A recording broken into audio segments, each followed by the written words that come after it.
What's up, my name is Naveed, and in this video I just wanted to cover a quick mistake that I see a lot of beginners making, and that's sort of the idea of like 3 sets of 10 reps or 2 sets of 15 or whatever.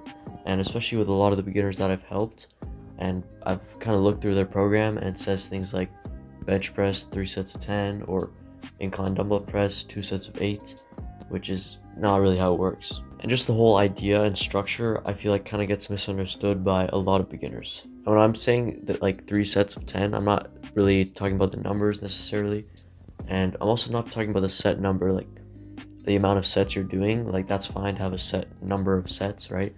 But more so the reps, having a specific set number of reps for each set that you go for it, like 3 sets of 10. Like for example, let's say you're doing barbell curls, right, for 3 sets of 10. Well, what if you could have done 11 reps or 12 reps, but you just stopped at 10? That's the thing with this structure and this model, is that you're not really going to failure, because just doing 3 sets of 10 reps isn't going to get you gains, but going to failure will. And so you can kind of see how this is a problem is if we only have a certain rep target, then you're just going to stop at that rep target and not go past it even if you could. So what would be better, and what I recommend, is having more of a rep range, like 8 to 12, because then you can kind of like choose a weight to where you can go to failure in between that rep range, instead of just stopping at some arbitrary rep targets. And the thing is, like, rep ranges sort of just give you a guide, like a general guideline as to how high or low your reps should be. Like for example, with lateral raises, you probably don't want to be doing sets of like 5 or 6. So a general guideline could help you sort of avoid that scenario. And you can even be as broad as like 10 to 20, you know?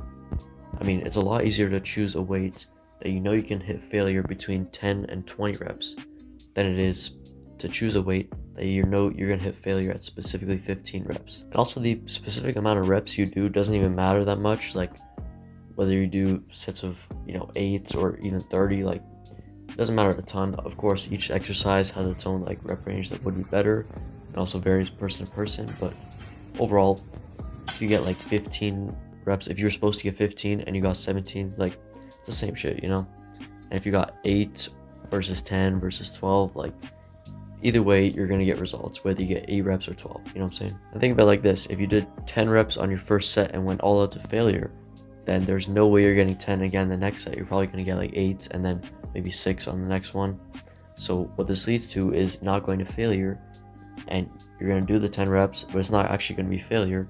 And so you're basically leaving room to get 10 reps again on the next few sets. And you do not want to be holding back on your earlier sets just so you can do more on your later sets. And also, it doesn't really allow for progression, because if you just have a set rep number, then how are you going to progress with reps? You know what I'm saying? What if you did 10 this time, you want to get 11 next week, and then 12? Like, you got to give yourself more of a range to give yourself room for error. What if you're a little bit weaker, a little bit stronger?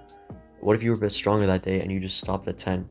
And you could have gone a bit more, could have got 11 or 12 and gone to failure. So yeah, I just wanted to clarify that, because if a lot of beginners programs I look at, like it always says like bench press 3 sets of 10 or something like that, right? So if you have that in your program, make it, for example, bench press 3 sets of 5 to 10, could even be 5 to 15. It doesn't even have to be super tight, or it could be like 8 to 10. By the way, if you want me to help you personally with your fitness, then hit me up. My email is in the channel description, and that's it for this video. Have a good one.